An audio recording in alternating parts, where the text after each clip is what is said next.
Hello everyone, welcome. இன்னைக்கு நாம corporate லாவோட ரொம்ப முக்கியமான ஒரு ஃபவுண்டேஷன் கேஸை பத்தி டீட்டெயில்டா பார்க்க போறோம். இது ஏதோ போர் அடிக்கிற சட்டம் இல்லைங்க. 1997 நடந்த ஒரு நிஜமான legal thriller. Salomon v Salomon and co limited. இன்னைக்கு உலகத்துல இருக்கிற அத்தனை கம்பெனிகளுக்கும் இதுதான் ஒரு மிக முக்கியமான அடித்தளம். ரைட். உள்ள போறதுக்கு முன்னாடி let me ask you this. ஒரு பிசினஸ் ஃபெயில் ஆனா ஓனர் சொந்த காசுல இருந்து பே பண்ணணுமா? அதாவது ஒரு வியாபாரம் நஷ்டமாயிடுச்சுன்னா அந்த கம்பெனியோட ஓனர் தன்னோட சொந்த பணத்துல இருந்து கடனை கட்டணுமா? இதுதான் இன்னைக்கு நாம பார்க்க போற கோர் கொஸ்டின். இதோட பதில் தான் மொத்த கம்பெனி லாவே தலைகீழா மாத்தி அமைச்சது. Okay, let's dive into this. ஒரு சின்ன கதை மூலியமா இதை நாம ஈஸியா புரிஞ்சுக்குவோம். மிஸ்டர் ஆரன் சாலமன் அவர் ரொம்ப சக்சஸ்ஃபுல்லான ஒரு லெதர் மர்ச்சன்ட். பல வருஷமா ஒரு ஷூ பிசினஸை தனியா ரன் பண்ணிட்டு இருந்தாரு. அப்போ அவருக்கு ஒரு ஐடியா வருது. தன்னோட பர்சனல் ஷூ பிசினஸை ஒரு லிமிடெட் கம்பெனியா மாத்துறாரு. அதுக்கு பேரு ஏ சாலமன் அண்ட் கோ எல்டிடி. அந்த புது கம்பெனிக்கு அவரோட சொந்த பிசினஸை வித்துடுறாரு. ஆரம்பத்துல எல்லாம் சூப்பரா தான் போயிட்டு இருந்துச்சு. ஆனா அன்பார்ச்சுனேட்லி கொஞ்ச நாள்லே பிசினஸ் ஃபெயில் ஆகி லிக்விடேஷனுக்கு வந்துடுச்சு. அதாவது கம்பெனியை மூடுற நிலைமை. இப்போ இந்த ஷேர் டிஸ்ட்ரிபியூஷன்ல தான் சாலமன் ஒரு சம்மர் ஸ்மார்ட் மூவ் பண்ணாரு. அப்போ இருந்த சட்டப்படி ஒரு லிமிடெட் கம்பெனி ஃபார்ம் பண்ணணும்னா கண்டிப்பா 7 மெம்பர்ஸ் தேவை. ஸோ சாலமன் என்ன பண்ணாருன்னா தன்னோட ஒய்ஃப், டாட்டர் அப்புறம் 4 பசங்களுக்கு ஆளுக்கு ஒரு ஷேர் கொடுத்துட்டாரு. மீதி இருக்கிற 20,000 ஷேர்ஸை அவரே வச்சுக்கிட்டாரு. அது மட்டும் இல்லாம கம்பெனி தன்னோட பிசினஸை வாங்கினதுக்காக கம்பெனி கிட்ட இருந்து 10,000 பவுண்ட்ஸ்க்கு செக்யூர்ட் டிபென்ச்சர்ஸ், அதாவது ஒரு ஸ்ட்ராங்கான லோன் செக்யூரிட்டியும் எடுத்துக்கிட்டாரு. சரி, இப்போ பிரச்சனை என்னன்னா ஜெனரல் ட்ரேட் டிப்ரெஷனால மார்க்கெட் பயங்கரமா அடி வாங்கி பிசினஸ் ஃபெயில் ஆகி கம்பெனி லிக்விடேஷனுக்கு போயிடுச்சு. அந்த நேரத்துல கம்பெனில மிச்சம் இருந்த டோட்டல் அசெட்ஸோட மதிப்பு வெறும் 6,050 பவுண்ட்ஸ் தான். ஆனா லயபிலிட்டிஸ், அதாவது வெளியில அடைக்க வேண்டிய கடன்கள் இதை விட ரொம்ப அதிகமா இருந்துச்சு. இப்போ கோர் கான்ஃப்ளிக்ட் என்னன்னு பார்ப்போம். ஒரு பக்கம் மிஸ்டர் சாலமன் இருக்காரு. அவரு ஒரு செக்யூர்ட் கிரெடிட்டர். அவருக்கு 10,000 பவுண்ட்ஸ் வரணும்.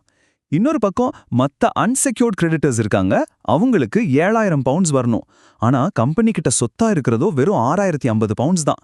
லா படி பார்த்தா கம்பெனி மூடும்போது ஃபர்ஸ்ட் செக்யூர்ட் கிரெடிட்டருக்கு தான் பணம் போகும். அப்போ சாலமனுக்கு தான் அந்த மொத்தம் 6,050 பவுண்ட்ஸ் காசும் போகும். அந்த அன்செக்யூர்ட் கிரெடிட்டர்ஸ்க்கு ஒண்ணுமே கிடைக்காது. No way, right? அவங்களுக்கு செம கோபம் வருமா வராதா? இதுதான் மெயின் பிரச்சனை. அன்செக்யூர்ட் கிரெடிட்டர்ஸ் நேரா கோர்ட்ல கேஸ் போட்டாங்க. அவங்களோட வாதம் என்னன்னா, is the company just his agent? அதாவது இந்த கம்பெனிங்கிறது சாலமன் போட்ட ஒரு வேஷமா, இல்ல கம்பெனிங்கிறது ஒரு செப்பரேட் பர்சனா?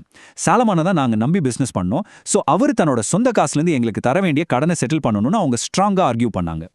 ஸோ லோவர் கோர்ட்ஸ் என்ன சொன்னாங்கன்னு பார்ப்போம். Trial court and court of appeal 2 கோர்ட்டுமே சாலமனுக்கு எதிராக தான் தீர்ப்பு சொன்னாங்க. அவங்க என்ன சொன்னாங்கன்னா, இந்த கம்பெனி ஒரு ஷாம், அதாவது இது ஒரு ஃபேக். ஃபேமிலி மெம்பர்ஸ் எல்லாரும் வெறும் பப்பெட்ஸ் தான். இந்த கம்பெனி சாலமனோட ஒரு ஏஜென்ட். அவர் கிரெடிட்டர்ஸ் ஏமாத்த தான் இந்த கம்பெனி சட்டத்தை தப்பா யூஸ் பண்ணிருக்காங்க.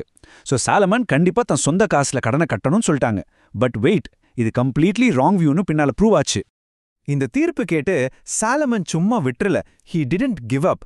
அவரு யூகேவோட ஹையஸ்ட் கோர்ட்டான ஹவுஸ் ஆஃப் லார்ட்ஸ்க்கு அப்பீல் பண்ணாரு. அங்கதான் நம்ம கதையோட உண்மையான கிளைமேக்ஸ். ஹவுஸ் ஆஃப் லார்ட்ஸ் கீழமை நீதிமன்றங்களோட தீர்ப்பை கம்ப்ளீட்லி ஓவர்டர்ன் பண்ணாங்க. அதாவது மொத்தமா தப்புன்னு மாத்தி எழுதுனாங்க. அந்த ஃபைனல் ஜட்ஜ்மெண்ட் தான் இன்னைக்கு வரைக்கும் கார்ப்பரேட் லாவோட கரெக்ட் லாவா இருக்கு. இங்க தான் லார்ட் மேக்னட்டனோட அந்த ஃபேமஸ் ரூலிங் வருது. ஹவுஸ் ஆஃப் லார்ட்ஸ்ல அவர் ரொம்ப தெளிவா ஒரு விஷயம் சொன்னாரு. Once a company is legally incorporated at law, it is a different person all together from the subscribers. அதாவது சட்டப்படி ஒரு கம்பெனி உருவானதுக்கு அப்புறம் அதை உருவாக்கின ஆட்கள் கிட்ட இருந்து முற்றிலும் வேறுபட்ட ஒரு தனி நபர். The judgment made it crystal clear. The company is not in law the agent of the subscribers or trustees for them. இதை சிம்பிளா சொல்லணும்னா, அந்த பிசினஸ் இப்போ கம்பெனிக்கு தான் சொந்தம், மிஸ்டர் சாலமனுக்கு சொந்தம் இல்ல. அவர் பெரும்பாலான ஷேர்ஸ் வச்சிருந்தாலும் சரி, அவருக்கும் கம்பெனிக்கும் சட்டப்படி நேரடி சம்பந்தம் இல்ல.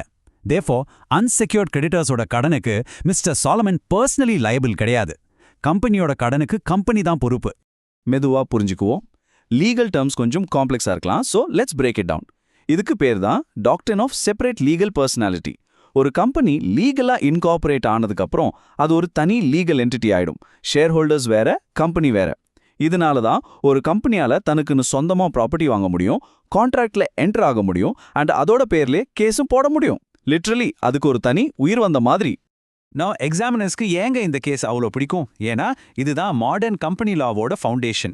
இதுதான் லிமிடெட் லைபிலிட்டி அப்படிங்கிற கான்செப்டை உலகத்துக்கு உறுதியாக்குச்சு. ஒரு பிசினஸ் நஷ்டமானா உங்க ரெஸ்பான்சிபிலிட்டி உங்க ஷேர் வேல்யூவோட முடிஞ்சிடும், உங்க சொந்த சொத்து எப்பவுமே பாதுகாப்பா இருக்கும். இதுக்கப்புறம் வந்த Adams v Cape Industries and Prest v Petrodel மாதிரியான பல முக்கியமான கேசஸ்லயும் கோர்ட் இதே பிரின்சிபலை தான் ரீஅஃபர்ம் பண்ணிருக்காங்க. உங்களுக்கு இந்த கான்செப்டை ஈஸியா ஞாபகம் வச்சுக்க ஒரு சின்ன மெமரி ட்ரிக் தரேன். எக்ஸாம்ல இதை மறக்காதீங்க. One man company is still a company. ஒரு சிங்கிள் ஆளு மொத்த ஷேர்ஸையும் மொத்த கண்ட்ரோலையும் வச்சிருந்தாலும் சட்டப்படி கம்பெனி வேற, அந்த நபர் வேற. இதை மொத்த எப்பவும் நல்ல மைண்ட்ல வச்சுக்கோங்க.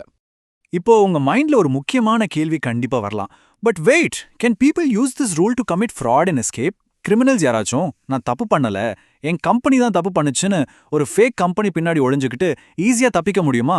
அப்படி விட்டா அது எவ்வளவு பெரிய ரிஸ்க் இல்லையா? கவலைப்படாதீங்க, சட்டம் அவ்வளோ சுலபமா யாரையும் ஏமாத்த விடாது. லா கிட்ட இதுக்கு ஒரு செம்மையான பேக்கப் பிளான் இருக்கு. அந்த பிளான் தான் lifting the corporate veil. Corporate வேல்னா கம்பெனிக்கும் அதோட ஓனர்களுக்கும் நடுவில் இருக்கிற அந்த பாதுகாப்பு திரை. ஒரு சிலர் கம்பெனி பேர்ல ஃப்ராட் பண்ண நினைச்சா கோர்ட்ஸ் அந்த வேலை அப்படியே லிஃப்ட் பண்ணிடுவாங்க. அதாவது அந்த திரையை விலக்கி பின்னாடி இருந்த தப்பு பண்ற ரியல் ஆட்களை கண்டுபிடிச்சு தண்டிப்பாங்க. ஸோ எப்போல்லாம் இந்த கார்ப்பரேட் வெயில் லெஃப்ட் ஆகும்? ட்ரேடிங் வித் அன் எனிமி, அரசாங்கத்துக்கு கட்ட வேண்டிய டாக்ஸை இவேட் பண்றது, லீகல் ஆப்ளிகேஷன்ஸ் அவாய்ட் பண்றதுக்காகவே ஃபேக் சப்சிடியரிஸ் உருவாக்குறது, இல்லைன்னா ஒரு இல்லீகல் பர்பஸ்க்காக கம்பெனி ஃபார்ம் பண்றது. இது மாதிரி ஃப்ராட் நடந்தா கோர்ட் கண்டிப்பா கார்ப்பரேட் வேல தூக்கிடும். சாலமன் கேஸோட ரூல் நேர்மையான பிசினஸ் பிராக்டிசஸ்க்கு மட்டும்தான் ப்ரொடெக்ஷன் தரும், தப்பு பண்றவங்களுக்கு இல்ல.